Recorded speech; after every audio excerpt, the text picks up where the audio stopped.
আগে আপনি ভিডিওটি দেখুন, তারপরে বিস্তারিত বলুন। এখানে ফুল দেওয়া কি বেআইনি বা নিষিদ্ধ আছে? আছে, আমরা পুলিশকে সহযোগিতা করব। আমরা পুলিশকে সহযোগিতার দায়িত্ব আপনাদের কে দিয়েছে? আপনি স্যারদের সাথে কথা বলুন। আচ্ছা, আমি স্যারকেই খুঁজে পাচ্ছি না এখানে। যাকে জিজ্ঞেস করি তাকেই বলে আসলে স্যারদের সঙ্গে কথা বলেন। গণঅভ্যুত্থানের সৈনিক আর ফেসিস্ট, এদেরকে চিহ্নিত করার পদ্ধতিটা একটু বলে দেবেন? আপনার তো আইডি কার্ড নাই, আমরা বুঝবো কিভাবে? তারা কোনো প্রশ্নের জবাব দিচ্ছে না। আমরা বারবার জানতে চেয়েছিলাম যে ফুল দেয়া কোনো বেআইনি কাজ কিনা বাংলাদেশে, তারও তারা জবাব দিতে পারছেন না। আপনি সিনিয়র অফিসার?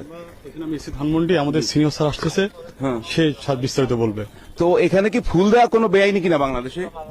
এই বিষয়ে আমরা পরে কথা বলবো, ঠিক আছে? আমাদের মিডিয়া আপনার কর্মকর্তারা তো বললো স্যার আছে ওখানে কথা বলবেন, এবং বারবার আমাদেরকে বাধা দিচ্ছিল। বঙ্গবন্ধুর 32 নম্বরের বাড়ির ছবি তোলা কি বেআইনি? বেআইনি বলেন তো?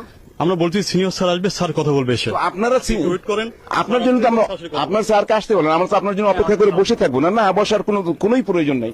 যদি কোনো আইন থাকে, কোনো কানুন থাকে, নিশ্চয়ই আমাদের জানাতে হবে। আমরা সেটা জানতে চাইছি, কারণ এখানে যদি আমরা ছবি তুলতে যাই বারবার বাধা দেওয়া হচ্ছে।